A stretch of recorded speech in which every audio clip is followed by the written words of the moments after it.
Hello friends, welcome back to our channel. इसके पहले हमने इंग्लिश ग्रामर में पार्ट्स ऑफ स्पीच का एक वीडियो लेक्चर देखा हुआ है, जिसमें हमने पार्ट्स ऑफ स्पीच की 8 बेसिक कैटेगरीज क्या है ये देखी थी, और वो कैटेगरीज क्या होती है, हर एक कैटेगरी का क्या मीनिंग होता है, उनके एग्जाम्पल्स के साथ हमने देखा था। अगर आपने इसके पहले का वीडियो फॉलो नहीं किया है तो प्लीज़ कीजिए, उसे देखिए, क्योंकि उसे देखने के बाद ही आपको ये वीडियो समझ में आएगा। अब आज के वीडियो में हम क्या देखने वाले हैं? आज के वीडियो में हम जो 8 कैटेगरीज हमने पार्ट्स ऑफ स्पीच की देखी थी, उनकी सब कैटेगरीज देखने वाले हैं। तो पहले एक क्विक रिवीजन कर लेते हैं। वो पार्ट्स ऑफ स्पीच की 8 कैटेगरीज क्या थी? पार्ट्स ऑफ स्पीच की 8 बेसिक कैटेगरीज थी: noun, verb, pronoun, adjective, adverb, conjunction, preposition, interjection. तो ये 8 बेसिक कैटेगरीज है पार्ट्स ऑफ स्पीच की, या फिर हम ऐसा कह सकते हैं कि ये 8 पार्ट्स ऑफ स्पीच है। अब हम हर एक को सब कैटेगरीज में सब कैटेगराइज कैसे करते हैं ये देखेंगे। सबसे पहले आता है नाउन। अब हमने इसके पहले के वीडियो में देखा हुआ है कि नाउन क्या है। नाउन बेसिकली हमारे इंग्लिश लैंग्वेज में के सारे नेमिंग वर्ड्स है, सारे नेमिंग वर्ड्स जिनसे किसी भी चीज की आइडेंटिटी पता चलती है, तो वो सारे नेमिंग वर्ड्स नाउन है। अब इन नाउन की 10 सब कैटेगरीज है, तो वो 10 सब कैटेगरीज कौन सी है? सबसे पहले आता है कॉमन नाउन। अब कॉमन नाउन क्या होता है? Common noun non specific people, places, things और आइडियाज का नाम है। मतलब जो स्पेसिफिक नहीं है, जो नॉन स्पेसिफिक है, जो ग्रुप को दिया जा सकता है। जैसे अगर मैं कहती हूँ बॉयज या फिर बॉय, गर्ल, डॉग, फ्लावर, तो मैं यहाँ पे किसी स्पेसिफिक बॉय के बारे में बात नहीं कर रही, किसी स्पेसिफिक गर्ल के बारे में बात नहीं कर रही, किसी स्पेसिफिक डॉग के बारे में बात नहीं कर रही, किसी स्पेसिफिक फ्लावर के बारे में बात नहीं कर रही। मैंने सिर्फ फ्लावर कहा है, फिर वो कोई भी फ्लावर हो सकता है। So it is non specific, यानी कॉमन है। तो ऐसे नाउन्स को हम कॉमन नाउन कहते हैं। अगर यहीं पे मैं स्पेसिफिक की बात करती हूँ, जैसे कि फ्लावर में अगर मैंने कहा रोज, या फिर बॉय में मैंने कहा रमेश, या फिर गर्ल में मैंने कहा अंकिता, अगर मैं ऐसी स्पेसिफिक चीज की बात करती हूँ तो वो हो जाता है प्रॉपर नाउन। तो ये दो सबसे पहले तो सबसे इंपॉर्टेंट और सबसे बेसिक कैटेगरीज है, कॉमन नाउन और proper noun. Common noun specific चीजों के लिए बोला जाता है। प्रॉपर अगर मैं स्पेसिफिक किसी पर्टिकुलर के बारे में बात कर रही हूँ, उसका नाम लेके बात कर रही हूँ, तो उस नाउन को हम प्रॉपर नाउन कहते हैं। तीसरा टाइप है एब्स्ट्रैक्ट नाउन। अब एब्स्ट्रैक्ट नाउन क्या होता है? एब्स्ट्रैक्ट नाउन उसके नाम से ही पता चलता है। एब्स्ट्रैक्ट चीजें ऐसी चीजें होती है जो हम हमारे 5 सेंसेस से, हमारे 5 सेंसरी ऑर्गन्स जो है, हमारी 5 सेंसेस जो है, उनसे हम उन्हें परसीव नहीं कर सकते। परसीव नहीं कर सकते यानी देख नहीं सकते, फील नहीं कर सकते, टच नहीं कर सकते। तो हमारे जो 5 सेंसरी ऑर्गन्स हैं, उनसे हम, जैसे कि आँख, कान, नाक, स्किन, ये जो हमारे 5 सेंसरी ऑर्गन्स है, उनसे हम इन चीजों को परसीव नहीं कर सकते। उन्हें कहते हैं एब्स्ट्रैक्ट नाउन। जैसे कि लव, फ्रीडम, एंगर, इन चीजों को हम देख नहीं सकते, सुन नहीं सकते, टच नहीं कर सकते, फील नहीं कर सकते, स्टिल ये सारे नाउन हैं। तो ऐसे नाउन को जिन्हें हम हमारे 5 सेंसेस से, 5 सेंसरी ऑर्गन से परसीव नहीं कर सकते, उन्हें हम एब्स्ट्रैक्ट नाउन कहते हैं। चौथा टाइप है नाउन में का कॉन्क्रीट नाउन। जैसे एब्स्ट्रैक्ट नाउन है, एब्स्ट्रैक्ट नाउन हम परसीव नहीं कर सकते हमारी 5 सेंसेस से। कॉन्क्रीट नाउन कॉन्क्रीट होता है। कॉन्क्रीट नाउन को हम हमारे 5 सेंसेस से परसीव कर सकते हैं, यानी हम उसे देख सकते हैं, टच कर सकते हैं, फील कर सकते हैं, स्मेल कर सकते हैं। तो ऐसे नाउन को हम कॉन्क्रीट नाउन कहते हैं। अब वो सारी चीज़ें जैसे कि girl, dog, boy, flower, pen, pencil, ये सारे हो जाएंगे कॉन्क्रीट नाउन, जिन्हें हम देख सकते हैं, सुन सकते हैं, स्मेल कर सकते हैं, टच कर सकते हैं, फील कर सकते हैं। ऐसे सारे हो जाएंगे कॉन्क्रीट नाउन। उसके बाद आता है काउंटेबल नाउन। ऐसा नाउन जिसे हम काउंट कर सकते हैं, 1 2 3 4 5 में हम काउंट कर सकते हैं। जैसे कि बॉय, गर्ल, फ्लावर, तो ऐसे नाउन को हम काउंट कर सकते हैं। हम बता सकते हैं कि कितने बॉयज़ हैं, हम बता सकते हैं कितने गर्ल्स हैं, हम बता सकते हैं कितने फ्लावर्स हैं। तो ऐसे नाउन जिनको हम 1 2 3 4 में काउंट कर सकते हैं, उन्हें कहते हैं काउंटेबल नाउन। इसके बाद आता है अनकाउंटेबल नाउन, जिसे हम काउंट नहीं कर सकते। जैसे कि हेयर्स, नंबर ऑफ हेयर्स हम यूजुअली काउंट नहीं कर सकते। मिल्क, अब आपके मन में यह सवाल आएगा कि मिल्क को हम, दूध को हम लीटर्स में काउंट करते हैं, पर यहाँ पे लीटर्स या किसी यूनिट की बात नहीं हो रही। काउंटेबल मतलब बस 1 2 3 4 5 6 में काउंट करना, या फिर अनकाउंटेबल मतलब 1 2 3 4 5 6 में काउंट नहीं कर पाना। तो मिल्क भी अनकाउंटेबल नाउन में आता है, दो हम उसे, उसकी क्वांटिटी हम मेजर कर सकते हैं, बट ये 1 2 3 4 की काउंटिंग में नहीं आता, इसलिए हम उसे अनकाउंटेबल नाउन में लेते हैं। तो ऐसी चीजें आती हैं अनकाउंटेबल नाउन में। उसके बाद आता है compound noun. Not is compound noun, ऐसा नाउन जो दो या दो से ज्यादा छोटे शब्दों से बना हुआ है, मेड अप ऑफ 2 और मोर स्मॉलर वर्ड्स, जैसे कि सिस्टर इन लॉ। अब ये 3 वर्ड से बना हुआ है, सिस्टर इन और लॉ। सिस्टर इन लॉ ये 3 अलग अलग वर्ड से बना हुआ है। तो ऐसे जो नाउन्स है, टेक्स्ट बुक, टेक्स्ट बुक भी 2 वर्ड से बनी हुई है, टेक्स्ट और बुक। ऐसे जो नाउन्स है जो 2 या 2 से ज्यादा छोटे छोटे वर्ड से फॉर्म हुआ है, उसे हम कंपाउंड नाउन कहते हैं। उसके बाद आता है collective noun. Collective noun collection के लिए या फिर ग्रुप के लिए अगर मैं कोई एक वर्ड यूज कर रही हूं, जैसे अगर मैं बोल रही हूं बंच ऑफ स्टिक्स या फिर बुके ऑफ फ्लावर्स, तो ऐसे जो है, जो ग्रुप के लिए यूज करते हैं, ऐसे वर्ड्स को कहते हैं कलेक्टिव नाउन। जैसे कि बंच कहा मैंने, स्टिक्स है, स्टिक्स का बंच है, तो ऐसे जो सारे वर्ड्स हैं उन्हें कहते हैं कलेक्टिव नाउन। उसके बाद आता है सिंगुलर नाउन। सिंगुलर नाउन यानी सिर्फ एक, अगर एक ही लड़का है, एक ही लड़की है, एक ही फ्लावर है, तो ऐसों को कहते हैं सिंगुलर नाउन। और अगर एक से ज्यादा है तो उसे कहते हैं प्लूरल नाउन, जैसे कि मेन, वुमेन, किड्स, फ्लावर्स, तो ये सारे हो जाते हैं प्लूरल नाउन। तो ये थी 10 कैटेगरीज नाउन की। कौन सी थी? Common noun, proper noun, abstract noun, concrete noun, countable noun, uncountable noun, compound noun, collective noun, singular noun और प्लूरल नाउन। अब हमने नाउन देख लिया, अब हम देखेंगे वर्ब के सब कैटेगरीज। वर्ब क्या होता है? जैसे कि मैंने इसके पहले के वीडियो में बताया है कि सारे एक्शन वर्ड्स को, या फिर जो भी वर्ड्स कोई वर्क या फिर कोई एक्शन दिखाते हैं, ऐसे सारे वर्ड्स को हम वर्ब कहते हैं। तो जैसे right, reading, writing, listening, sitting, तो ऐसे सारे वर्ड्स जो हमें एक्शन दिखाते हैं या वर्क दिखाते हैं, उसे हम वर्ब कहते हैं। अब जैसे नाउन की 10 कैटेगरीज थी, वर्ब की 7 कैटेगरीज है। देखते हैं एक एक करके वो कैटेगरीज कौन सी है। सबसे पहले आता है रेगुलर वर्ब। अब रेगुलर वर्ब क्या होता है? रेगुलर वर्ब ऐसा वर्ब है जिसका सेकेंड फॉर्म और थर्ड फॉर्म ये डी या फिर ईडी ऐड करने से बन जाता है। जिसका सेकेंड और थर्ड फॉर्म, हमें पता है कि वर्ब के 4 फॉर्म होते हैं, V1, V2, V3 and V4। V1 present tense of verb, V2 past tense of verb, V3 past participle of verb और V4 present participle of verb. V4 को ही हम V1 ING फॉर्म भी बोलते हैं। तो अगर किसी भी वर्ब का V2 और V3 फॉर्म D या ED ऐड करने से बन जाता है, तो ऐसे वर्ब को हम रेगुलर वर्ब कहते हैं। जैसे कि फॉर एग्जांपल वॉक, वॉक का V1 है वॉक, V2 है वॉक्ड, ED लगा देते हैं, V3 में भी ED लग जाता है और V4 फॉर्म है वॉकिंग। तो ऐसा वर्ब उसे हम कहते हैं रेगुलर वर्ब, जैसे कि वॉक्ड, वॉक्ड, वॉकिंग।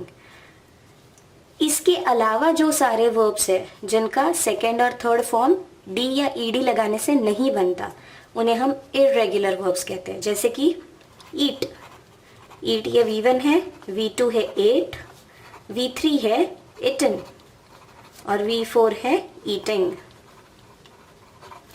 तो ऐसा जो वर्ब है जो जिसका सेकेंड और थर्ड फॉर्म डी या ईडी लगाने से नहीं बन रहा है, वो हो जाता है इर्रेगुलर वर्ब। उसके बाद आते हैं लिंकिंग वर्ब्स। अब ये लिंकिंग वर्ब्स क्या होते हैं? लिंकिंग वर्ब्स यूजुअली दो वर्ड्स को लिंक करने का, ज्वाइन करने का, कनेक्ट करने का काम करते हैं। जैसे कि यहाँ एग्जाम्पल दिया हुआ है, रूम इज वेरी स्पेशियस। ये रूम और वेरी स्पेशियस। अब यूजुअली मैंने कहा है कि वर्ब क्या करता है? वर्ब एक्शन करता है या फिर वर्क करता है। पर यहाँ का जो वर्ब है जो कि इज है, ये ना तो कोई एक्शन कर रहा है ना तो कोई काम कर रहा है। ये सिर्फ क्या कर रहा है? रूम को और स्पेशियस को, इन दो वर्ड्स को ज्वाइन करने का काम कर रहा है। तो ऐसे वर्ब्स को जो कोई एक्शन या फिर वर्क नहीं दिखाते, सिर्फ लिंक करने का या ज्वाइन करने का काम करते हैं, उसे हम लिंकिंग वर्ब कहते हैं। उसके बाद आता है ट्रांजिटिव वर्ब। ट्रांजिटिव वर्ब ऐसा वर्ब है जो खुद को ऑब्जेक्ट के हिसाब से, जिसको कंप्लीट होने के लिए ऑब्जेक्ट लगता है। ट्रांजिटिव वर्ब ऐसा वर्ब है जिसको कंप्लीट होने के लिए, verb that needs an object to complete itself, तो उसे कंप्लीट होने के लिए एक ऑब्जेक्ट की जरूरत पड़ती है। अगर सेंटेंस में ऑब्जेक्ट प्रेजेंट नहीं है तो वो वर्ब कंप्लीट नहीं हो सकता। जैसे कि यहाँ पे एग्जाम्पल में देखिए, ही लव्स हिज मदर। अब यहाँ पे वर्ब है लव्स। अगर मैंने ये सेंटेंस सिर्फ इतना लिखा, ही लव्स, तो ये वर्ब जो है वो इनकम्प्लीट है। इस सेंटेंस का कोई मतलब नहीं बनता। ही लव्स पर क्या, तो वो पर क्या है, हिज मदर, जो कि इस सेंटेंस में का ऑब्जेक्ट है। तो इस वर्ब को कंप्लीट होने के लिए इस ऑब्जेक्ट की जरूरत पड़ती है। तो ऐसे जो सारे वर्ब्स हैं, नेक्स्ट एग्जांपल में देखिए, the boy kicks the football. अगर सिर्फ बोला मैंने द बॉय किक्स, तो उसका कोई मतलब नहीं बनता, उसे द फुटबॉल की जरूरत है। तो ऐसे जो सारे वर्ब्स हैं जिन्हें कंप्लीट होने के लिए ऑब्जेक्ट की जरूरत पड़ती है, उन्हें हम कहते हैं ट्रांजिटिव वर्ब्स।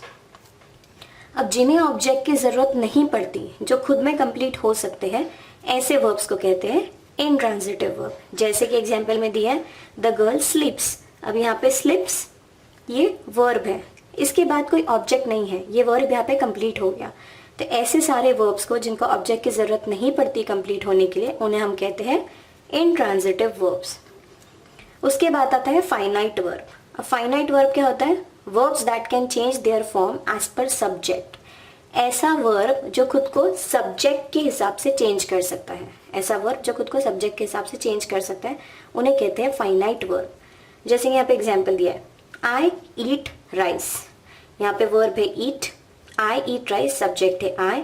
अगर मैंने सब्जेक्ट को चेंज कर दिया आई से ही में, तो ये वर्ब का ईट से हो जाएगा it's, so he it's rice. तो ये ऐसे सारे वर्ब्स जो खुद को सब्जेक्ट्स के हिसाब से चेंज कर सकते हैं, उन्हें हम कहते हैं फाइनाइट वर्ब। और आखिरी फॉर्म है वर्ब में का, जिसे हम इनफाइनाइट वर्ब या फिर इन्फिनिटिव वर्ब भी कहते हैं, इन्फिनिटिव वर्ब भी कहते हैं। अब इन्फिनिटिव वर्ब वो सारे वर्ब होते हैं जिनके सामने टू लगा होता है, TO2 इज कंपल्शन। तो ऐसे सारे वर्ब्स जिनके सामने TO2 लगा होता है, जैसे कि यहाँ पे एग्जांपल में दिया है, to see is to believe. यहाँ पे ये जो दोनों वर्ब है सी और बिलीव, इनके सामने टू लगा हुआ है, तो इन वर्ब्स को कहते हैं इन्फिनिटिव वर्ब्स या फिर इनफाइनाइट वर्ब्स। तो इस तरह से वर्ब की 7 कैटेगरीज है, regular verb, irregular verb, linking verb, transitive verb, intransitive verb, finite verb और इन्फिनिटिव वर्ब। तो हमने नाउन और वर्ब की कैटेगरीज देख ली। अब आते हैं प्रोनाउन पे। प्रोनाउन क्या होता है, प्रोनाउन ऐसे वर्ड्स है जो जब नाउन एब्सेंट होता है तब यूज किए जाते हैं। तो जहाँ कहीं भी नाउन एब्सेंट है, नाउन की जगह पे जो वर्ड्स यूज किए जाते हैं उन्हें हम प्रोनाउन कहते हैं। अब प्रोनाउन की 5 कैटेगरीज हैं, interrogative pronoun, possessive pronoun, reflexive pronoun, reciprocal pronoun and demonstrative pronoun. एक एक देखते हैं। इंट्रोगेटिव प्रोनाउन, इंट्रोगेटिव प्रोनाउन उसके नाम से ही पता चलता है, इंट्रोगेटिव मतलब क्वेश्चन। तो जो सारे वर्ड्स क्वेश्चन पूछने के लिए यूज किए जाते हैं, जैसे कि who, where, what, whose, whom, when, how, ये सारे वर्ड्स हो गए इंट्रोगेटिव प्रोनाउंस। क्योंकि हमें पता है कि जब भी क्वेश्चन पूछा जाता है उनकी शुरुआत इन्हीं वर्ड से होती है। तो अगर इन्हीं वर्ड से शुरुआत हो रही है तो yes these words are noun. अब ये एक्चुअल में नाउन तो नहीं है, फिर नाउन की जगह पे जो यूज किया जाता है उन्हें प्रोनाउन कहते हैं। तो इसलिए ये सारे वर्ड्स हो जाते हैं इंट्रोगेटिव प्रोनाउंस। उसके बाद आते हैं पजेसिव प्रोनाउन। जो प्रोनाउन किसी का पोजेशन या फिर ओनरशिप दिखाता है, ओनरशिप मतलब कि ये चीज़ मेरी है, ये चीज़ तुम्हारी है, जिसे हम मेरी तुम्हारी कहते हैं, तो दैट इज ओनरशिप। तो जो सारे प्रोनाउंस ओनरशिप दिखाते हैं या फिर पोजेशन दिखाते हैं उन्हें हम पजेसिव प्रोनाउंस कहते हैं। जैसे कि माइन, योर, आवर, देयर, ऐसे सारे वर्ड्स। उसके बाद आता है रिफ्लेक्सिव प्रोनाउन। रिफ्लेक्सिव प्रोनाउन तब यूज किए जाते हैं when object and subject are same. अगर किसी सेंटेंस का ऑब्जेक्ट और सेंटेंस का सब्जेक्ट सेम है तो उस टाइम पे हम रिफ्लेक्सिव प्रोनाउंस यूज करते हैं, जैसे कि I myself, she herself, him himself, he himself, they themselves. तो ऐसे सारे जो है सेल्फ वाले, myself, herself, himself, themself, herself, तो ऐसे जो सारे प्रोनाउंस हैं उन्हें हम कहते हैं रिफ्लेक्सिव प्रोनाउंस। उसके बाद आता है reciprocal pronouns. Reciprocal pronouns they are used when 2 और more persons are doing same type of work और same type of thing। अगर 2 या 2 से ज़्यादा आदमी एक ही टाइप का काम कर रहे हैं, 2 या 2 से ज़्यादा आदमी एक ही टाइप का काम कर रहे हैं, तो उन्हें जब हमें उनके बारे में जब हमें बात करनी है तो हम रेसिप्रोकल प्रोनाउंस का यूज़ करते हैं, जैसे each other, one another, together. तो ऐसे जो सारे वर्ड्स होते हैं वो होते हैं रेसिप्रोकल प्रोनाउंस। और आखिरी टाइप है डेमोन्स्ट्रेटिव प्रोनाउंस। डेमोन्स्ट्रेटिव प्रोनाउंस किसी चीज़ को पॉइंट आउट करने के लिए यूज़ करते हैं। अगर किसी चीज़ को मुझे पॉइंट आउट करना है तो मैं वहाँ पे डेमोन्स्ट्रेटिव प्रोनाउंस यूज़ करूँगी, जैसे कि दिस, दैट, दीज, दोज। ऐसे जो पॉइंट आउट करने वाले वर्ड्स हैं वो सारे होते हैं डेमोन्स्ट्रेटिव प्रोनाउंस। तो प्रोनाउंस की 5 कैटेगरीज है: interrogative pronouns, possessive pronouns, reflexive pronouns, reciprocal pronouns और डेमोन्स्ट्रेटिव प्रोनाउंस। प्रोनाउन के बाद आता है एडजेक्टिव। अब एडजेक्टिव क्या होता है? एडजेक्टिव ऐसा वर्ड है जो नाउन या प्रोनाउन के बारे में ज़्यादा बात करता है। So it speaks more about noun और प्रोनाउन। जैसे कि अगर मैंने कहा she is a very beautiful girl, तो शी और गर्ल ये दोनों भी नाउन है। She is a pronoun, girl is a noun. और मैंने कहा है कि she is very beautiful girl, तो ये जो ब्यूटीफुल वर्ड है जो बता रहा है, जो नाउन के बारे में कुछ एक्स्ट्रा इन्फॉर्मेशन दे रहा है, वो ब्यूटीफुल हो जाता है हमारा एडजेक्टिव। अब एडजेक्टिव कौन सी टाइप्स के होते हैं या फिर एडजेक्टिव्स की कैटेगरीज क्या है? तो there are adjective of numbers, adjective of opinion, adjective of size, adjective of age, adjective of shape, adjective of colour, adjective of origin, adjective of material. अब एडजेक्टिव ऑफ नंबर में सारे numbers आ जाएंगे, 1, 2, 3, 4 and so on. Adjective of opinion में क्या आएगा? Good, bad, ugly, beautiful. तो ऐसे जो सारे वर्ड्स हैं वो हो जाते हैं एडजेक्टिव ऑफ ओपिनियन। साइज में क्या आ जाएगा? Small, large, big. ऐसे जो सारे वर्ड्स हैं वो आ जाएंगे एडजेक्टिव ऑफ साइज में। एडजेक्टिव ऑफ एज में ओल्ड, यंग, एल्डर, ओल्डर, ऐसे सारे वर्ड्स आ जाते हैं एडजेक्टिव ऑफ एज में। एडजेक्टिव ऑफ शेप में क्या आएगा? स्क्वायर, रेक्टेंगल, सर्कल, ऐसे सारे वर्ड्स आ जाते हैं एडजेक्टिव ऑफ शेप में। एडजेक्टिव ऑफ कलर में सारे कलर्स आ जाएंगे, रेड, ब्लू, ब्लैक, ग्रीन, जो भी कह लो, सारे कलर्स आ जाएंगे एडजेक्टिव ऑफ कलर में। एडजेक्टिव ऑफ ओरिजिन में क्या आएगा? एडजेक्टिव ऑफ ओरिजिन में आता है कि हमारा ओरिजिन क्या है। For example, whether we are Indian और अमेरिकन और स्विस और कैनेडियन और ऑस्ट्रेलियन और वटेवर, हमारा जो भी ओरिजिन है वो ओरिजिन आ जाता है एडजेक्टिव ऑफ ओरिजिन में। और एडजेक्टिव ऑफ मटेरियल में हम मटेरियल स्पेसिफाई कर सकते हैं, कौन सा मटेरियल है, वुल, कॉटन, हार्ड, सॉफ्ट, ऐसा सब कुछ आ जाता है एडजेक्टिव ऑफ मटेरियल में। तो एडजेक्टिव्स की क्या क्या कैटेगरीज है? Adjective of number, adjective of opinion, adjective of size, adjective of shape, adjective of age, adjective of colour, adjective of origin and adjective of material. तो अभी हमने एडजेक्टिव के टाइप्स देख लिए। अब हम देखते हैं एडवर्ब के क्या कैटेगरीज है। अब एडवर्ब क्या होता है? जैसे एडजेक्टिव नाउन और प्रोनाउन के बारे में ज़्यादा बात करता है, एडवर्ब वर्ब के बारे में ज़्यादा बात करता है। तो एडवर्ब ऐसा वर्ब है जो वर्ब के बारे में ज़्यादा बात करेगा। अगर मैंने ये कहा कि शी इज़ वर्किंग क्विकली, तो वर्किंग ये हो गया मेरा वर्ब और क्विकली ये हो गया मेरा एडवर्ब। क्योंकि वर्किंग वर्ब है, वर्किंग कर रही है, बट कैसे कर रही है? एकदम क्विकली कर रही है। तो वर्ब के बारे में ज़्यादा इन्फॉर्मेशन देने का काम ये वर्ड क्विकली कर रहा है, इसलिए इस वर्ड को हम एडवर्ब कहते हैं। अब एडवर्ब की 6 कैटेगरीज हैं: adverb of time, adverb of frequency, adverb of place, adverb of manner, adverb of degree and adverb of affirmation. अब एक एक देखते हैं क्या होता है। एडवर्ब ऑफ टाइम, टाइम के बारे में बात करेंगे तो जो सारे एडवर्ब्स टाइम के बारे में बात करते हैं जैसे कि ago, before, after, never, tomorrow, yesterday etcetera, ऐसे सारे वर्ड्स हो जाते हैं adverbs of time. Adverb of frequency, जो वर्ड्स फ्रीक्वेंसी दिखाते हैं कि कोई चीज़ कितने बार हो रही है, जैसे कि always, usually, often, once, never, ऐसे जो वर्ड्स हैं जो फ्रीक्वेंसी दिखाते हैं कोई चीज़ कितने बार हो रही है, ऐसे सारे वर्ड्स को हम कहते हैं adverb of frequency. Adverb of place, जो सारे एडवर्ब्स प्लेस के बारे में बात करेंगे जैसे here, there, near, far, away, तो ऐसे सारे जो वर्ड्स है वो हो जाएंगे adverb of place. Adverb of manner, किस मैनर में चीज़ हो रही है, किस तरीके में चीज़ हो रही है, स्लोली, क्विकली, बैडली, लाउडली, तो ऐसे सारे जो एडवर्ब्स है वो आ जाते हैं एडवर्ब ऑफ मैनर में।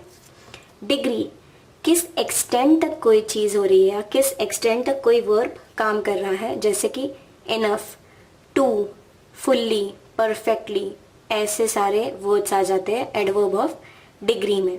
और अफर्मेशन, जो एडवर्ब कंफर्म बताते हैं हाँ या नहीं, हुआ है या हुआ नहीं है, ऐसे सारे हो जाते हैं एडवर्ब्स ऑफ अफर्मेशन, जैसे कि श्योरली, ऑब्वियसली, सर्टनली या फिर नो। नो ये एडवर्ब क्लियरली बताता है कि चीज़ नहीं हुई है या फिर नहीं है, तो ऐसे जो सारे एडवर्ब्स है वो आ जाते हैं एडवर्ब ऑफ अफर्मेशन में। तो एडवर्ब की 6 कैटेगरीज है, adverb of time, adverb of frequency, adverb of place, adverb of manner, adverb of degree, adverb of affirmation. अब एडवर्ब के बाद आ जाता है प्रेपोजिशन। अब प्रेपोजिशन कौन सा वर्ड है, प्रेपोजिशन का काम क्या होता है? प्रेपोजिशन का काम होता है नाउन या प्रोनाउन को हेल्प करना, नाउन या प्रोनाउन को हेल्प करना प्रेपोजिशन का काम होता है। अब प्रेपोजिशन की 4 कैटेगरीज है, preposition of time, preposition of place and time, preposition of agents and things, preposition of phrase या फिर इसे हम फ्रेजल प्रेपोजिशंस भी कहते हैं। अब प्रेपोजिशन ऑफ टाइम, टाइम के बारे में बात करते हैं जैसे कि at, on, in, since, from, to, for, ago, before, जैसे कि मैंने अगर मैं ऐसा बात करूँ कि हर बर्थडे वॉज ऑन, ऐसा अगर मैं कहूँ कि her birthday was on Saturday, तो यहाँ पे ये जो ऑन है ये क्या काम कर रहा है, टाइम बता रहा है। टाइम इज लाइक कि एक पर्टिकुलर दिन पे या एक पर्टिकुलर टाइम पे उसका बर्थडे था। तो ऐसे जो सारे प्रपोजिशंस हैं जो कुछ टाइम इंडिकेट या टाइम से रिलेटेड इंडिकेट करते हैं उन्हें हम प्रपोजिशन ऑफ टाइम कहते हैं। Preposition of place and time क्या हो जाएगा फिर, कि टाइम भी बता रहे हैं और प्लेस भी बता रहे हैं। अगर मैंने कहा कि her birthday was on Saturday at her home, तो यहाँ पे ये जो एट आ जाएगा ये एट हो जाएगा preposition of place, on preposition of time हो जाएगा, एट हो जाएगा प्रपोजिशन ऑफ प्लेस। तो ऐसे सारे वर्ड्स जैसे कि on, at, in, by, from, to, towards, up, down, across, between, among, दो, बिहाइंड, ऐसे सारे वर्ड्स जो किसी प्लेस को डिनोट करते हैं, किसी प्लेस को इंडिकेट करते हैं, उन्हें हम कहते हैं preposition of place and time. उसके बाद preposition of agents and things, किससे हुआ है, अगर किसी पर्टिकुलर पर्सन या पर्टिकुलर थिंग को हमें डिनोट करना है, जैसे कि ऑफ, फॉर, अगर मैंने कहा this car is of his brother, तो यहाँ पे ये जो ऑफ है ये किसी चीज का एजेंट या किसी थिंग को रिप्रेजेंट कर रहा है। तो ऐसे जो सारे प्रपोजिशंस है उन्हें हम preposition of agents and things कहते हैं, जैसे कि of, for, by, with, about, etcetera. तो ऐसे सारे वर्ड्स को हम preposition of agents and things कहते हैं। और कुछ प्रपोजिशंस होते हैं जिन्हें हम कहते हैं प्रपोजिशन ऑफ फ्रेज या फिर फ्रेजल प्रपोजिशंस। अब फ्रेजल प्रपोजिशंस 2 या 2 से ज़्यादा वर्ड से बने होते हैं, जैसे कि out of, along with, apart from, because of, instead of. अब इन सारे वर्ड्स में 2-2 प्रपोजिशंस है, आउट भी प्रपोजिशन है, ऑफ भी प्रपोजिशन है, अलोंग भी प्रपोजिशन है, विथ भी प्रपोजिशन है। तो अगर एक प्रपोजिशन 2 या 2 से ज़्यादा प्रपोजिशन से तैयार हुआ है तो उन्हें हम फ्रेज या फिर फ्रेजल प्रपोजिशंस कहते हैं। तो प्रपोजिशन की 4 categories, preposition of time, preposition of place and time, preposition of agents and things, preposition of phrase. अब हम देखते हैं कंजंक्शन की सब कैटेगरीज. अब कंजंक्शन का क्या काम होता है? कंजंक्शन ज्वाइन करता है दो वर्ड्स को या दो सेंटेंसेस को या दो फ्रेजेस को या दो नाउन्स को, तो ज्वाइन करने का काम होता है कंजंक्शन का. अब कंजंक्शन के तीन टाइप्स होते हैं: coordinating conjunctions, subordinating conjunctions and correlative conjunctions. Coordinating conjunctions ऐसे वर्ड्स को ज्वाइन करते हैं जो दोनों वर्ड्स इक्वली इंपॉर्टेंट हो. तो अगर इक्वली इंपॉर्टेंट दो वर्ड्स या दो सेंटेंसेस या दो फ्रेजेस को ज्वाइन करना है तो हम कोऑर्डिनेटिंग कंजंक्शंस यूज करते हैं. अब कितने हैं कोऑर्डिनेटिंग कंजंक्शंस? इसके लिए आप ये फैन बॉयज करके वर्ड याद रख सकते हैं. FANBOYS. F is for A and, N nor, B but, O or, Y yet, S soon. तो ये सारे जो है ये है coordinating conjunctions. Note are subordinating conjunctions. Subordinating conjunctions ऐसे कंजंक्शंस हैं जो डिपेंडेंट एंड इंडिपेंडेंट क्लॉजेस को ज्वाइन करते हैं. डिपेंडेंट एंड इंडिपेंडेंट क्लॉजेस को ज्वाइन करने का काम करते हैं subordinating conjunction. For example as, before, once, though, etcetera. तो ऐसे जो सारे वर्ड्स हैं जो डिपेंडेंट एंड इंडिपेंडेंट क्लॉज को ज्वाइन करने का काम करते हैं वो होते हैं सबऑर्डिनेटिंग कंजंक्शंस. उसके बाद आते हैं कोरिलेटिव कंजंक्शंस. अब कोरिलेटिव कंजंक्शंस क्या करते हैं? एक ही सेंटेंस में अगर मुझे दो वर्ड्स को ज्वाइन करना है या फिर एक ही सेंटेंस में मुझे दो सब सेंटेंसेस को ज्वाइन करना है तो वहां पे मैं यूज करूंगी कोरिलेटिव कंजंक्शंस. जैसे कि बोथ, एंड, ईदर और, नीदर नॉर, जस्ट एज सो, वेदर और, not only but also, etcetera. तो ऐसे सारे वर्ड्स को हम कहते हैं कोरिलेटिव कंजंक्शंस. तो कंजंक्शंस की तीन कैटेगरीज है: कोऑर्डिनेटिंग कंजंक्शंस, सबऑर्डिनेटिंग कंजंक्शंस और कोरिलेटिव कंजंक्शन. अब हमारा पार्ट्स ऑफ स्पीच का आखिरी मेंबर बचा हुआ है विच इज इंटरजेक्शन. इंटरजेक्शन क्या काम करता है? इंटरजेक्शंस ऐसे सारे वर्ड्स है जो फीलिंग्स एक्सप्रेस करते हैं. फिर वो फीलिंग्स अच्छी हो सकती है, बुरी हो सकती है, हैप्पीनेस की हो सकती है, सैडनेस की हो सकती है. और इंटरजेक्शंस हमेशा एक्सक्लेमेटरी मार्क से एंड होते हैं. ये हमेशा याद रखना है. इंटरजेक्शंस हमेशा एक्सक्लेमेटरी मार्क से ही एंड होते हैं. अब बहुत तरह के इंटरजेक्शंस हैं. डाउट के इंटरजेक्शंस है. अगर हम डाउट में हैं तो हम कैसे कहते हैं? हम ऐसा कुछ यूज करते हैं तो वो सारे हो जाते हैं इंटरजेक्शन ऑफ डाउट. अगर दुख है, पीटी है, तो हम कहते हैं अल्लास, डियर. तो ऐसे सारे जो आ जाते हैं वो हो जाते हैं इंटरजेक्शंस ऑफ पीटी. अगर हमें किसी चीज का रियलाइजेशन हुआ तो हम कहते हैं हाँ. तो ऐसे सारे वर्ड्स आ जाते हैं इंटरजेक्शंस ऑफ रियलाइजेशन में. अगर किसी चीज से हमें डिसअप्रूव करना है तो हम कुछ इंटरजेक्शंस यूज करते हैं, वो आ जाते हैं इंटरजेक्शंस ऑफ डिसअप्रूवल में. अगर हमें किसी चीज से इरिटेशन हुआ तो हम हाँ ऐसा कहते हैं, तो वो आ जाते हैं इंटरजेक्शंस ऑफ इरिटेशन में.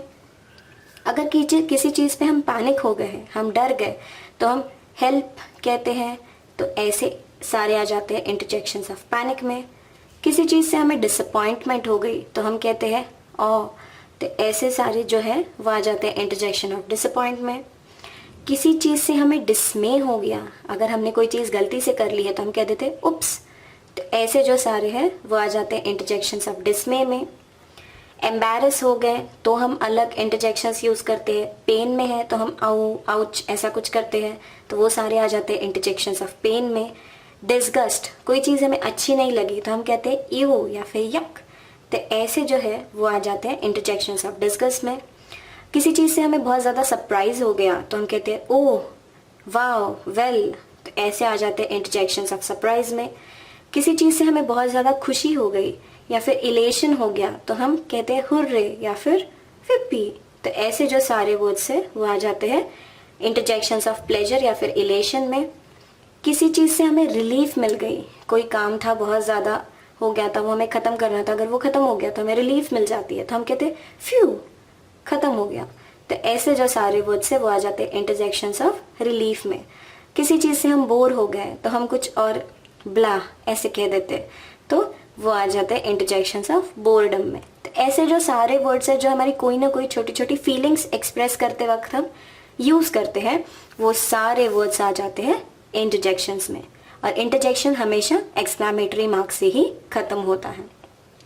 तो इस तरह से इस वीडियो में हमने सारे जो 8 टाइप्स के हमारे पार्ट्स ऑफ स्पीच थे उनकी सब कैटेगरीज देख ली।